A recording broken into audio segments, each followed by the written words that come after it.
everybody. Welcome back to A Life Reclaimed. Oh, yeah. I don't know. I don't know what I'm feeling today. I don't know whether to say that I'm feeling tired, I'm feeling fatigued, I'm feeling disconnected, or what, but I'm just feeling some type of way. But nonetheless, we are here because we are on a journey to reclaim ourselves. We are on a journey to reclaim our lives. We are on a journey to unbecome the things that we picked up along the way that are not ours. So we cannot afford to give up. The goal is to focus on what we want to achieve. So we're not going to listen to what the body is saying at this moment, right? Okay. So, today I decided that, I wanted to speak honestly, not dramatically, not bitterly, but truthfully, right? I have some pointers. I actually had to jot down some pointers today. Wow, it's kind of odd. I had to jot down some pointers today because I didn't want to leave anything out. I know myself when I'm in front of the camera or in front of the people. I'm not a person who normally likes reading the script. I like speaking from the heart. Today I have a lot of things that I kind of like want to touch on, want to speak about, like honestly. So I had to, note a few things down on my notepad here so that I don't forget the things that I want to speak about. After working for over a decade in an office, I actually realized that I've become very good at surviving my days, but not good at living them. There's a difference between surviving and living, right? You miss the opportunity to actually experience what life actually feels like. You don't give yourself time to actually go out there and experience life, to have a taste of nature, to feel, everything else that is outside the work environment. Because when you're outside the work environment, all you ever think of is, let me rest. My body needs rest. You don't want to go out there to mix and mingle. You don't want to go out there just to have fun, a little fun with friends, because you're thinking, oh no, today is a Sunday, tomorrow is a Monday. What if I overdo it today? I have a meeting tomorrow. I have a deadline tomorrow. I have this tomorrow. If I meet someone from work, what are they going to think about me? If I do this, if I do that. Like literally your whole life ends up revolving around work. It's about work. It's about your work colleagues. You live your life according to somebody else's manual. You live your life according to a transcript that was written by someone years before you were even born. You are trying to keep up this certain image that, I'm the CFO of so-and-so company. So if people see me at Mereki, Mereki is a local joint here in Harare, a very vibrant local joint. I don't know if it's still that vibrant. I haven't been there in a while. But there are some people who actually don't visit such places because they don't want to meet certain people, or they don't want to be seen by certain people in such places. Not because they don't want to be there. Their spirit wants to be there. But now because of somebody else's thoughts, ideas about them, they're probably like, oh no, my reputation. But these are the very things that makes us miss an opportunity to actually live life, an opportunity to experience life. We end up just surviving instead of actually living. I don't know, but personally, I came to realize that I had become very good at at surviving my days rather than living them. Which is also another thing that actually led me back to sit in front of the camera. I'm not one person who's used to being idle. I can't sit idle. I can't just watch TV all day. I love reality shows. I love real estate shows. I love documentaries. I love a lot of things. I can literally watch TV the whole day, right? But I'm one person who just cannot sit, watch TV, eat it, do nothing. I actually love to have other things that I'm doing on the side, working on a project, sewing, or just engaging in something else. I don't like to have an idle mind. So when people talk about work, I've come to realize that for a lot of us, when we actually talk about work, it's about the experience, the promotions, the stability. Those are the most spoken about things. They are the most things that people talk about when they talk about work. I've worked for so many years. It's about your experience, it's about your positions, it's about your stability. But listen to this. I actually had to note these 4 points down. What we don't talk about enough is the things that accumulate quietly, right? The constant early mornings. I think I spoke about this in my first video. The mental load that follows you home. The way your body adapts to sitting, staring, and concentrating for hours. Because believe you me, I personally, I start work at 7:30. Initially, I used to knock off at 5. But then, employees being employees, now I knock off at 4:30. But the difference is pretty much the same. Okay. So from 7:30 up until 4:30, I have a 15-minute break for tea time. I have a 30-minute break for lunch. So that's like 45 minutes break from 7:30 to 4:30. So literally all the other hours, I'm sitting behind a desk in front of a computer, punching the numbers, staring, concentrating, focusing, right? So these things, they become a part of you without you realizing that, you are so used to sitting in front of a machine. You're so used to concentrating. You're so used to focusing. You're so used to thinking about work, even when you're home. The workload follows you home. You are sitting at home. You're watching TV. Before you know it, you are Googling something that you actually didn't understand at work. You want to read about something that you didn't understand at work. You're researching on something that you're working on at work. The mental load of work, it follows you at home. So somewhere along the way, I kind of noticed that my best energy was being spent just getting through the day. By the time I had time for myself, very little time was left. I leave work 4:30. I get home latest 5:30. If I'm very late, I get home at 5:30. So when you get home at 5:30, you want to make a meal, you want to take a bath, you want to relax, you want to read a book, you want to listen to a sermon, you want to read the Bible, you want to do this, you want to do that. So you have very little time to yourself. Your energy has been spent already somewhere else. Even when you try to wake up early in the morning, your mind is already running ahead of you, thinking about the day that is ahead of you. So a lot is just going on around you. The tiredness I feel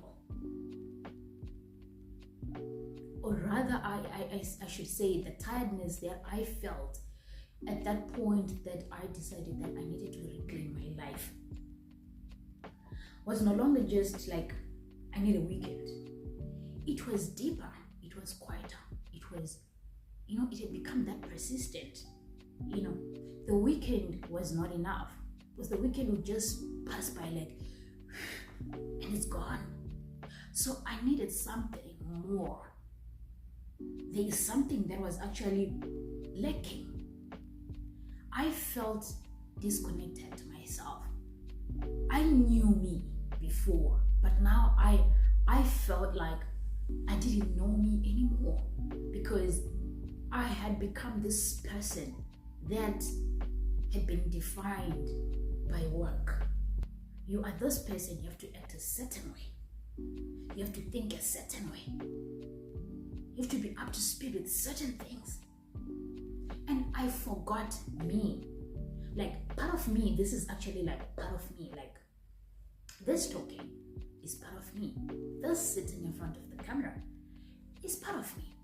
There are other things that I felt I could do. In that moment, I sat down with myself. I felt I had buried a certain part of me that actually makes me alive. I felt I actually had a lot more to offer than the office can take. Mind you, do not get me wrong, this video is not about quitting work. This video is not about throwing away ambition. And this video is not a motivational video. This is a journey of the things that I went through. This is a journey of the things that I am going through as I am trying to reclaim my life. Because along the way, I actually realized that there's a cost that everybody was not naming. And there was a cost that I myself was actually not naming. A lot of things were going wrong. A lot of things were costing me. But I never looked at it that way. In my mind, I was busy telling myself, be thankful you've got a job. Yes, I'm very thankful I've got a job. I'm very grateful. It taught me resilience. It taught me a lot of things.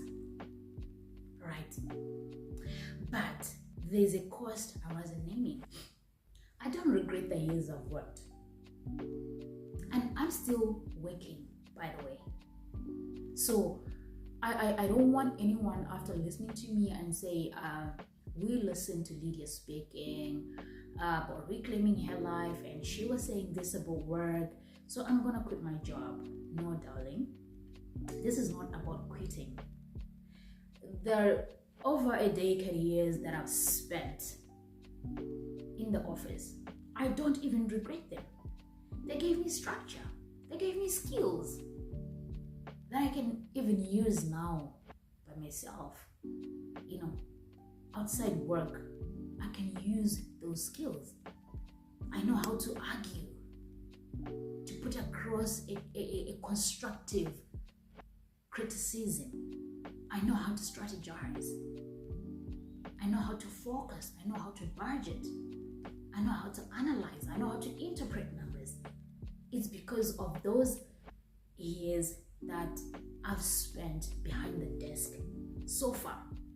The cost I'm talking about is this. I wrote these 4 things down.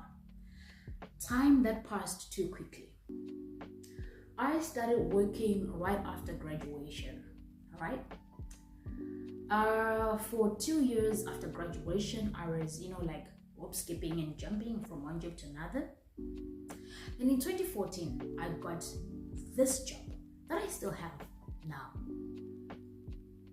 And I've been at it since 2014. But now when I look back, I'm like, how has it been 11 years already? Now you are looking at this in terms of time that has passed, what you've built, what you've achieved, and where you want to go. That's when you actually realize that, oh no, time has passed too quickly. Excuse me. The creativity that stayed on the shelf, this is what I was talking about before. I took this creative part of me and I actually shelved it. One of these days, I'm gonna show you. I actually, at some point in time, I bought a sewing machine, an overlocker. I had designs that I made myself, drew patterns and all that stuff. I taught myself how to sew on YouTube. I followed YouTube videos religiously, and I actually have a few things that I used to wear back then that I made myself. And I remember at some point in time dreaming to say, you know what, I'm going to have my own clothing line. But because of work, because of pressure, because of this certain corporate image that I wanted to maintain, I shelved the creativity. I'm a very good speaker, by the way. I never went to any school of public speaking. I never went to any international coaching, whatever. These things we were taught growing up in church, and some part of it just comes naturally, a gift from God. But it's something that I've never really used publicly as a soft skill to earn a living, because I shelved it somehow along the way because of my 9 to 5. This is one of the costs, which I wasn't naming. We said time that passed too quickly, creativity that stayed on the shelf, a body that adapted to stress instead of ease. I'm sure this is not just me when you talk about adapting to stress instead of ease. That stress cycle becomes normal. When your boss frustrates you at work, when a workmate frustrates you at work, it becomes normal. It becomes part of life. We console each other. We say, I know, kubasa, it's work. That's how it is. You'll never find a work environment that does not have politics. That's what we are told. But is the stress worth it at the end of the day compared to what you want to achieve at the end of the day? So the body ends up adapting to the stress, which is detrimental to your health. But because we don't realize it, because it's not something that attacks you there and then. It's not something that attacks your body there and then. It happens over time. But when it eventually happens, it becomes difficult for you to actually pinpoint that, you know what, this is because of the stresses that I suffered when I was still working and I adapted to them. So there's a lot that I thought about when I decided, you know what, baby, let's go on a journey to reclaim the life that we deserve, the life that we are meant to live. The fourth one, a spirit that's always preparing for the next day. As long as you're working for somebody, you are always preparing for the next day. As long as you are rotating in 9 to 5, you are always anticipating the next thing. Like, will I still have a contract tomorrow? Did I do that thing right? There's a certain way of thinking that you become used to, which is different from a person who is like working for themselves. I was functioning well, but functioning is not the same as flourishing. So I say to myself, do I want to function well or do I want to flourish? Because I was looking at the vision that I have for myself. When I eventually reach my retirement age, when I eventually reach 40, when I eventually reach 45, because by the way, I'm not very far from 40, which was actually one of the wake-up calls to say, you know what, you need to act before it's too late. They say it's never too late, but sometimes it's actually too late. Sometimes you actually have to put in the effort whilst you still have the time and the energy. I remember watching some lady on YouTube when she was talking about Nehemiah had 52 days to build the church. People were mocking him, people were discouraging him, people were telling him to rest, but he knew he had 52 days. The 52 days was a time to work. He knew time to rest was coming. This lady went on to say, that's why in Ecclesiastes, Ecclesiastes talks about seasons. There's a time for everything. There's a time to work and there's a time to rest. But when you're working, know what you're working for. When you're resting, know why you're resting. Okay. I asked myself, do I want to function well? And do I want to flourish? For me, the answer was, I actually want to flourish.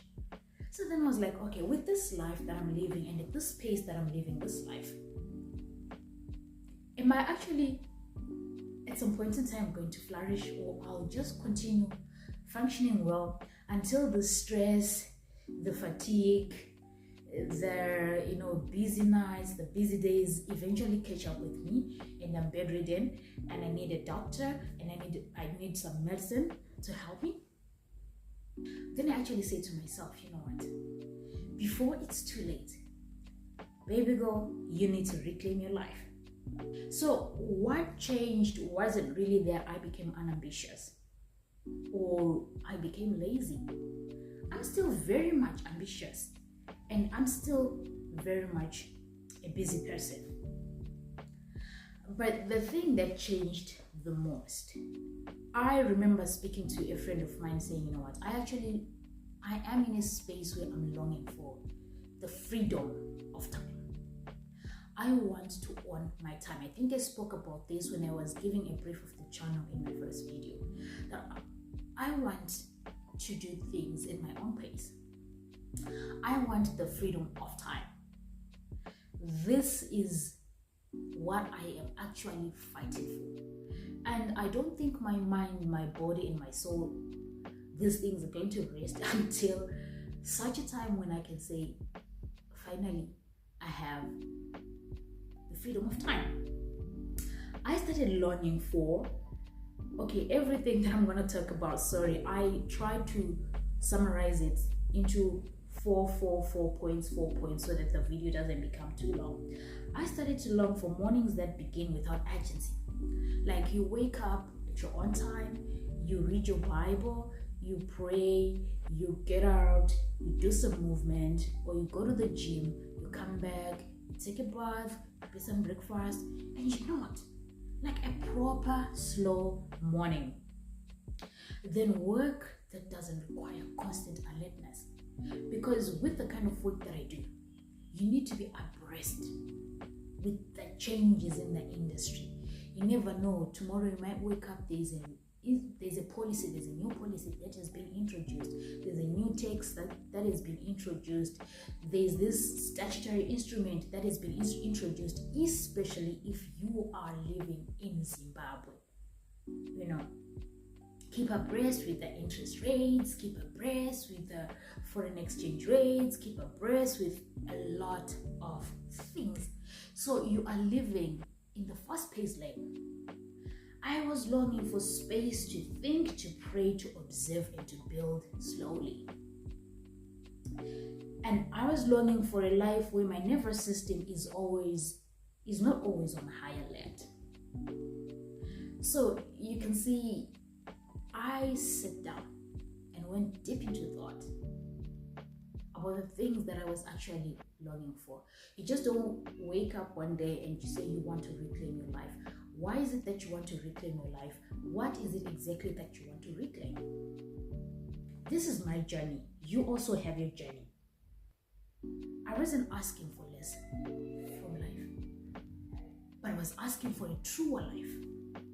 Not just living, surviving the days. I actually wanted to live the days, not to survive them. That's why I was longing That's why I actually realized that, there are things that I'm depriving myself of that I can actually have if I have the freedom of time to curate the pace at which this life I'm living should go. Mind you, we only live one lifetime. We live every day, but we live one lifetime. I don't believe God rushes people. I don't think so. Because God has a season and a time for everybody and for everything. So I don't believe He rushes people. He has seasons and times for people.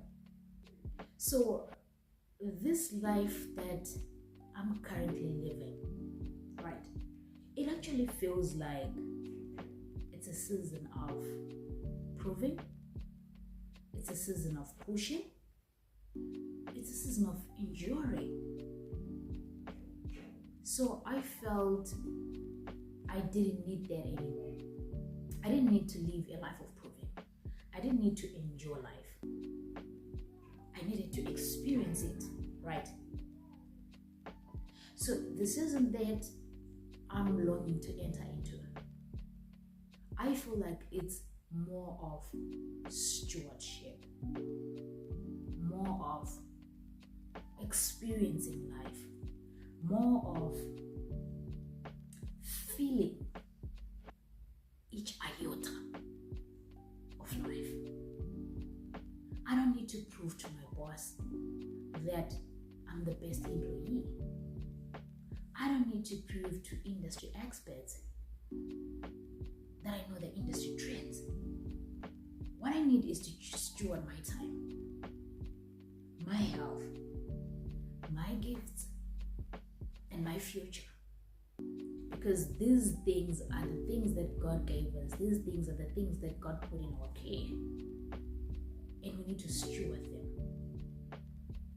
But if somebody is dictating the pace at which I live, am I stewarding my time or not? But if I am taking my creativity or my gifts and shoving them somewhere for a later date, am I stewarding it?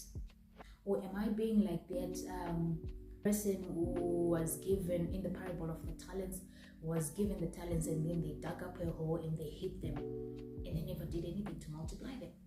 So these are the questions I sit down to ask myself. What do I want to be known for when I eventually leave this world? As an employee or as a steward who utilized each and every talent that God gave them? So when I speak about reclaiming life, for me this is not rejecting work. Lest a lot of you get it wrong. It means choosing alignment over endurance, number one. Choosing sustainability over burnout, number two. Choosing presence over constant productivity. So those three things. It means allowing my life to be shaped by rhythm, not pressure. I want to give you this example. It's okay for me to be late to church because I know I'm not pressured to get to church at 8 a.m. But it's not okay for me to get to work at 8:30. I'm pressured to get to work earlier and on time because I know someone is actually waiting to see what time did she get here and what time is she going to leave. That is pressure. So I don't want to live the rest of my life under pressure. For me, reclaiming my life, it means trusting that I can build a meaningful, financially responsible life without sacrificing my peace. That's a lot, right? But yeah, I'm sharing this because I know I'm not alone. There are a lot of people out there who are going through the same, but they don't have the courage to share. Maybe they're actually wondering, where do I start? That is a lot of people out there who are asking themselves that question. They want the freedom of time. But where to start and how to start? My advice is start where you stand. The longer you take to start, the longer this thing is going to drain you and make you bitter If there's one thing that I've learned to avoid in life, it's bitterness. This thing called bitterness can be avoided. It's bitter to die bitter. It's bitter, like literally bitter. Wow, it's bitter to die bitter. We all have done everything right. Most people who have walked this road before us, they have done everything right. They've worked hard, they've stayed disciplined, they've showed up consistently, but they still feel this unspoken exhaustion.